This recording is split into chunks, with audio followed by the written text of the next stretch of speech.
এটা অতিকে গুৰুত্বপূৰ্ণ খবৰ যে বিবাহিত দম্পতিৰ বাবে এই ডাঙৰ খবৰটো পত্নীৰ সন্মতি থাকিলেও শাৰীৰিক সম্পৰ্ক যদি গ্ৰহে তেনেহলে স্বামীয়ে ধৰ্ষণ কৰা হৈছে বুলি ধৰা হ'ব আৰু সেই যে অপৰাধ হ'ব সেই ইছলামিক আইনেও সেই সকল লোকক ৰক্ষা কৰিব নোৱাৰিব বুলি এতিয়া হংকাৰ দিছে ৰাজ্যৰ মুখ্যমন্ত্ৰী ডক্টৰ হিমন্ত বিশ্ব শৰ্মাই বাল্য বিবাহকাৰী এতিয়া হাৰি নাযাব 18 বছৰ নাবালিকাক যদি বিয়া কৰায় তাৰ পাছত শাৰীৰিক সম্পৰ্ক যদি গ্ৰহে তেনেহলে তাক ধৰ্ষণ হিচাপে ধৰা হ'ব জঘন্য অপৰাধ হিচাপে বিবেচিত কৰা হ'ব আৰু তাৰ পাছতেই স্বামীৰ বিৰুদ্ধে একচন ল'ব আৰক্ষীয়ে আৰু ইছলামিক আইনেও এই বাল্য বিবাহকাৰীক ৰক্ষা কৰিব নোৱাৰিব বুলি হংকাৰ দিছে ৰাজ্যৰ মুখ্যমন্ত্ৰী ডক্টৰ হিমন্ত বিশ্ব শৰ্মাই আৰু কি আছে এই বিশেষ আইনত আমি সবিস্তাৰে খবৰটো লৈ অহাৰ চেষ্টা কৰিম এটা ডাঙৰ খবৰ জনাৰ চেষ্টা কৰিছে এই মুহূৰ্তত ইছলামিক আইনেও ৰক্ষা কৰিব নোৱাৰিব বাল্য বিবাহকাৰীক ৰক্ষা কৰিব নোৱাৰিব ইছলামিক আইনেও বাল্য বিবাহ কৰিলে দুধৰ্ষ অপৰাধী হিচাপে গণ্য কৰিব নতুন আইনে আৰু ইছলামিক আইনেও সুৰক্ষা দিব নোৱাৰিব বাল্য বিবাহ কৰোৱা স্বামীৰ বিপদ নিশ্চিত হ'ব বাল্য বিবাহৰ ক্ষেত্ৰত নতুন আইনত হোৱা পৰিৱৰ্তনক লৈ মুখ্যমন্ত্ৰীৰ ডাঙৰ মন্তব্য আৰু এতিয়াৰ পৰা বাল্য বিবাহৰ পাছত নাবালিকাৰ সৈতে সম্পৰ্ক গ্ৰহিলেই হ'ব অপৰাধ হিচাপে গণ্য কৰা হ'ব 18 বছৰৰ তলৰ নাবালিকাৰ সৈতে গ্ৰহিব নোৱাৰিব শাৰীৰিক সম্পৰ্ক নিজ স্বামীয়ে শাৰীৰিক সম্পৰ্ক গ্ৰহিব নোৱাৰিব পত্নীৰ সৈতে বাল্য বিবাহৰ পাছত গৰ্ভধাৰণ হ'লেই ধৰ্ষণ হিচাপে গণ্য কৰা হ'ব 18 বছৰৰ তলৰ নাবালিকাৰ সৈতে সম্পৰ্ক গঢ়িলেই ধৰ্ষণৰ গোচৰত অভিযুক্ত হ'ব আৰু বাল্য বিবাহ শেষ কৰিবলৈ ভাৰতীয় ন্যায় সংহিতাত কঠোৰ ধাৰা সন্নিৱিষ্ট কৰা হৈছে এটা ডাঙৰ খবৰ বাল্য বিবাহ শেষ কৰিবলৈ এই সিদ্ধান্ত নাবালিকাৰ সন্মতি থাকিলেও কোনো যুৱকে গ্ৰহিব নোৱাৰিব শাৰীৰিক সম্পৰ্ক আৰু ইছলামিক আইনেও ৰক্ষা কৰিব নোৱাৰিব বাল্য বিবাহকাৰীক এটা ডাঙৰ খবৰ জনোৱাৰ চেষ্টা কৰিছো পুনৰবাৰ উল্লেখ কৰিছো বাল্য বিবাহ কৰিলে দুধৰ্ষ অপৰাধী হিচাপে গণ্য কৰা হ'ব নতুন আইনৰ অধীনত অপৰাধী হিচাপে গণ্য কৰা হ'ব আৰু ইছলামিক আইনেও সেই সকল লোকক সুৰক্ষা দিব নোৱাৰিব বুলি এতিয়া জনাইছে ঘোষণা কৰিছে ৰাজ্যৰ মুখ্যমন্ত্ৰী ডক্টৰ হিমন্ত বিশ্ব শৰ্মাই আৰু নিজ পত্নীৰ সৈতেও শাৰীৰিক সম্পৰ্ক যদি গ্ৰহে তেনেহলে বিপদত পৰিব গৰ্ভধাৰণ যদি কৰে নাবালিকা কন্যা সন্তানগৰাকীয়ে তেনেহলে ধৰ্ষণ হিচাপে গণ্য কৰা হ'ব আৰু এই জঘন্য অপৰাধ হিচাপে বিবেচিত কৰি কঠোৰৰ পৰা কঠোৰ শাস্তি গ্ৰহণ কৰা হ'ব আৰু ইছলামিক আইনেও ৰক্ষা কৰিব নোৱাৰিব বুলি ৰাজ্যৰ মুখ্যমন্ত্ৰী ডক্টৰ হিমন্ত বিশ্ব শৰ্মাই এই বৃহৎ ঘোষণা বা ডাঙৰ মন্তব্য কৰা পৰিলক্ষিত হৈছে আৰু 18 বছৰৰ তলৰ নাবালিকাৰ সৈতে গ্ৰহিব নোৱাৰিব শাৰীৰিক সম্পৰ্ক বাল্য বিবাহৰ পাছত গৰ্ভধাৰণ হ'লেই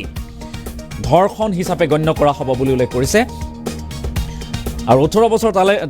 তলৰ নাবালিকাৰ লৈ বিবাহক লৈ এনেদৰে জাৰি কৰা হৈছে বিশেষ নিৰ্দেশনা বা আইন নতুন আইনত এই কথা উল্লেখ কৰা হৈছে বুলি জনাইছে মুখ্যমন্ত্ৰীগৰাকীয়ে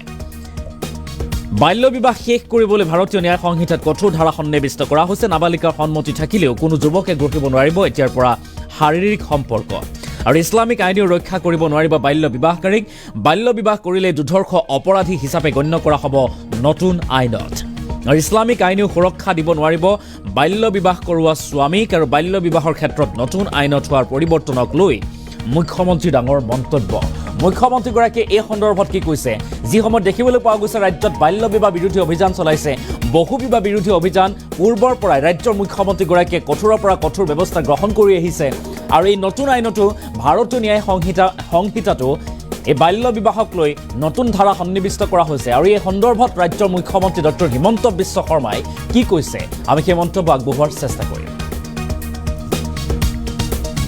এটা বছৰৰ পৰা বা 1.5 বছৰত আমি চাইল্ড মেৰেজৰ এগেইনষ্টত আমি কাম কৰি আছোঁ চাইল্ড মেৰেজৰ সম্পৰ্কত কিছু হাইকোৰ্টে ইছলামিক লৰ ইণ্টাৰপ্ৰিটেশ্যনত মাইনৰ মেৰেজৰ ক্ষেত্ৰত এটা কিছু ডিফাৰেঞ্চিয়েট জাজমেণ্ট দি ৰাখিছিলে সেইকাৰণে আমি অসমত পস্কো এক্ট আমি আনিবলগীয়া হৈছিলে যাতে ইছলামিক এক্টৰ ইণ্টাৰপ্ৰিটেশ্যনটোৰ আমি অভাৰকাম কৰিব পাৰোঁ আৰু সেই ধৰণে আমি চাইল্ড মেৰেজৰ ওপৰত আমি যুঁজ দিছিলোঁ এতিয়া ইয়াত এটা খুব ভাল প্ৰভিজন আহিলে যে চাইল্ড মেৰেজ কোনোবাই যেতিয়া কৰে, সবচে ডাঙৰ কথা যে উইথ কনচেণ্টটো 18 বছৰৰ তলৰ ছোৱালীৰ লগত সেক্সুৱেল ইণ্টাৰকোৰ্স কোনেও কৰিব নোৱাৰে। The minimum age for sexual intercourse with consent for married women has been raised from 15 years to 18 years. তাৰমানে এতিয়া 18 বছৰৰ তলৰ ছোৱালীক যদি কোনোবাই বিয়া কৰায় আৰু যদি তাত সন্তান থাকে, তেতিয়াহ'লে সেক্সুৱেল ইণ্টাৰকোৰ্স ইজ প্ৰুফ। যে 18 বছৰ আপুনি 16ত বিয়া কৰালে, 12 বছৰত বিয়া কৰালে, 18 বছৰ আগতে আপোনাৰ সন্তান হ'ল। তাৰ মানে 18 বছৰৰ আগতে আপুনি আপোনাৰ পত্নী হ'লেও আপুনি সেক্সুৱেল ইণ্টাৰকোৰ্স কৰিব নোৱাৰে। আৰু যেহেতু সেক্সুৱেল ইণ্টাৰকোৰ্স কৰিছে, this has become a new category of offence under Bharatiya Nyaya সংহিতা। ইয়াৰ ফলত চাইল্ড মেৰেজৰ ওপৰত আমি বহুত কাম কৰিব পাৰিম। আৰু ন্যায় সংহিতাত কোৱা হৈছে যে 18 ইয়াৰ্ছৰ তলৰ even consensual intercourse is equivalent to rape. অৰ্থাৎ 16-17 বছৰৰ ছোৱালীক উইথ কনসেণ্টটো যদি আমি সেক্সুৱেল ইণ্টাৰকোৰ্স কৰোঁ, it will be considered as rape and it will be punishable as offense of rape. আপোনালোকে জানে যে যোৱা 1 বছৰৰ পৰা বা 1.5 বছৰত আমি চাইল্ড মেৰেজৰ এগেইনষ্টত আমি কাম কৰি আছোঁ। চাইল্ড মেৰেজৰ সম্পৰ্কত কিছু হাইকোৰ্টে ইছলামিক লৰ ইণ্টাৰপ্ৰিটেশ্যনত মাইনৰ মেৰেজৰ ক্ষেত্ৰত এটা কিছু ডিফাৰেঞ্চিয়েট জাজমেণ্ট দি ৰাখিছিলে। সেইকাৰণে আমি অসমত পস্কো এক্ট আমি আনিবলগীয়া হৈছিলে, যাতে ইছলামিক এক্টৰ ইণ্টাৰপ্ৰিটেশ্যনটোৰ আমি অভাৰকাম কৰিব পাৰোঁ। আৰু সেই ধৰণে আমি চাইল্ড মেৰেজৰ ওপৰত আমি যুঁজ দিছিলোঁ। এতিয়া ইয়াত এটা খুব ভাল প্ৰভিজন আহিলে যে চাইল্ড মেৰেজ কোনোবাই যেতিয়া কৰে, সবচে ডাঙৰ কথা যে উইথ কনচেণ্টটো 18 বছৰৰ তলৰ ছোৱালীৰ লগত সেক্সুৱেল ইণ্টাৰকোৰ্স কোনেও কৰিব নোৱাৰে। The minimum age for sexual intercourse with consent for married women has been raised from 15 years to 18 years. তাৰমানে এতিয়া 18 বছৰৰ তলৰ ছোৱালীক যদি কোনোবাই বিয়া কৰায় আৰু যদি তাত সন্তান থাকে,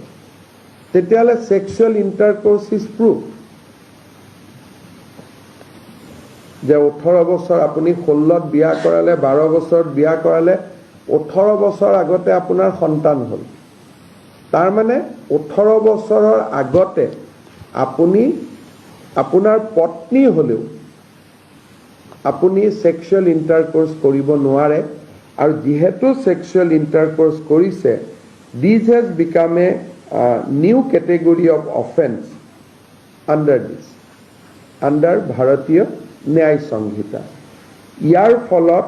চাইল্ড মেৰেজৰ ওপৰত আমি বহুত কাম কৰিব পাৰিম। আৰু ন্যায় সংহিতাত কোৱা হৈছে যে 18 ইয়াৰ্ছৰ তলৰ even consensual intercourse is equivalent to rape. অৰ্থাৎ 16-17 বছৰৰ ছোৱালীক উইথ কনচেণ্টটো যদি আমি সেক্সুৱেল ইণ্টাৰকোৰ্স কৰোঁ, it will be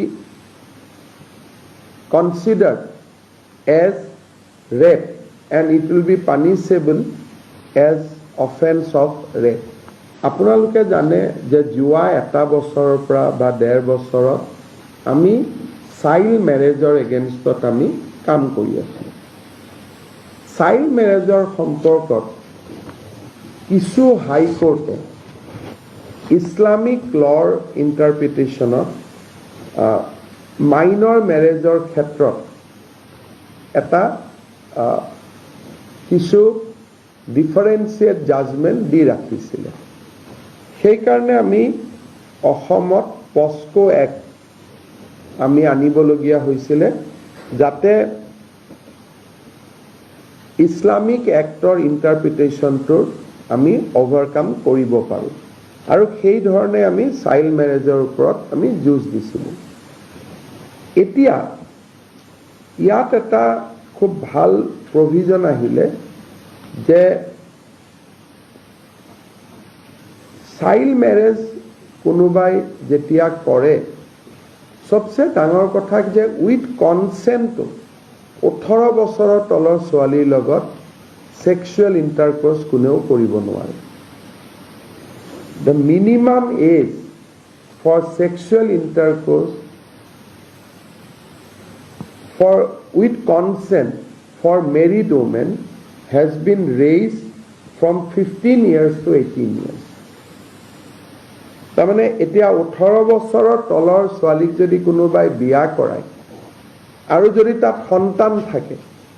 তেতিয়াহ'লে সেক্সুৱেল ইণ্টাৰকোৰ্স ইজ প্ৰুভ। যে 18 বছৰ আপুনি 16ত বিয়া কৰালে, 12 বছৰত বিয়া কৰালে, 18 বছৰ আগতে আপোনাৰ সন্তান হ'ল। তাৰ মানে 18 বছৰৰ আগতে আপুনি